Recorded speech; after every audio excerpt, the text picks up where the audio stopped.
গতকাল শুনলাম তৃণমূলের নেতা যুবরাজ তিনি কংগ্রেস সম্বন্ধে অনেকগুলো কথা বলেছেন। কংগ্রেসকে বলেছেন নিঃশর্ত ইত্যাদি ইত্যাদি সমর্থন। আপনার কাছে কে সমর্থন চাইতে গিয়েছিল? কেউ বলেছিল নাকি যে আপনাকে সমর্থন করতে হবে? হঠাৎ এই পচা ডোবা বসন্তের কোকিল পরিযায়ী পাখি কংগ্রেস করতাম, আপনার পিসিমণি বলেছিল না কংগ্রেস করতাম লজ্জা লাগে, তো এইগুলো হঠাৎ আকাশের অবস্থা খারাপ নাকি ভোটের হাওয়া খারাপ? কোথাও মনে হচ্ছে যে টালমাটাল অবস্থা বাংলার মানুষের কাছে, তাই কংগ্রেসকে আঁকড়ে ধরতে হবে। শুনে রাখুন মাননীয় যুবরাজ, আপনি শুনে রাখুন, পশ্চিমবাংলার চুরি লুটপাট খুন ধর্ষণ বেকারি অব্যবস্থা পরিযায়ী শ্রমিক মানুষ আপনাদের ওপরে থুতু ছেটাচ্ছে এই সরকারের উপরে। সেই সরকারের সমর্থন করবে কংগ্রেস, তাদের সঙ্গে দিবা স্বপ্ন এই মুঙ্গেরি লাল কি হাসিন স্বপ্নে। আপনি বরঞ্চ বিজেপিকে আবেদন করুন, বিজেপিকে নিবেদন করুন, যেটা গোপনে করেন আপনারা সেটা প্রকাশ্যে করুন। আপনার পিসিমণি বলেছিল না আমাদের ন্যাচারাল অ্যালাই বিলগুলো পাশ করতে সহায়তা করে। আপনি বরঞ্চ বিজেপির সঙ্গে সরাসরি অ্যালায়েন্স করুন, সুবিধা হবে পশ্চিম বাংলায়।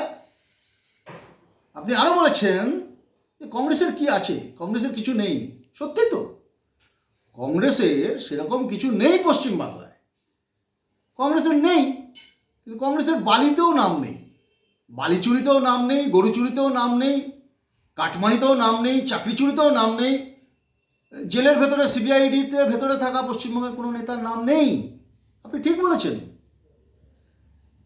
ফলে একটা কথা মনে রাখবেন যে গত 14 বছর ধরে পশ্চিমবঙ্গে তৃণমূল কংগ্রেস আপনার দল ব্লকে ব্লকে জেলায় জেলায় অঞ্চলে অঞ্চলে কংগ্রেস কর্মীদের ধ্বংস করেছেন, কংগ্রেসের রাজনীতিকে নষ্ট করেছেন। আপনাদের শক্তি পয়সা লুটপাট, পার্টি অফিস দখল করেছেন, জেলা পরিষদ দখল করেছেন, এমপি দখল করেছেন, এমএলএ দখল করেছেন, রাজনীতি শেষ করার চেষ্টা করেছেন বিজেপির নির্দেশে, আরএসএস এর নির্দেশে। ফলে ধর্ষিতা আর ধর্ষণকারী যেমন এক পথে চলে না, খুন হয়ে যাওয়া মানুষের পরিবার আর খুনিদের সঙ্গে যখন একসঙ্গে চলে না এক রাস্তায়, তৃণমূল কংগ্রেসের সাথেও পশ্চিমবাংলার আপমর কংগ্রেস কর্মী আপনাদের সাথে যাবে না, এটা আপনি নিশ্চিত থাকতে পারেন।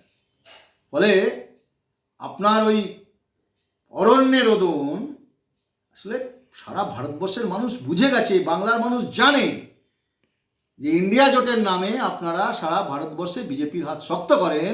তৃণমূল কংগ্রেস হচ্ছে বিজেপির ট্রোজান হর্স, ট্রয় নগরীর ঘোড়া। ফলে এই কুনকি হাতি তৃণমূল কংগ্রেসের চরিত্র, আরএসএস এর চরিত্র, আরএসএস এর আপনারা হচ্ছেন একেবারে মানে যৌথ পরিবার বিজেপি এবং তৃণমূল। ফলে আপনাদের সবাই চেনে, তাই কংগ্রেসকে জ্ঞান না দিয়ে আপনি বরঞ্চ নিজের দল সামলান। 2026-এর পরে বাংলার মানুষ আপনাদের কড়ায় গন্ডায় হিসেব বুঝিয়ে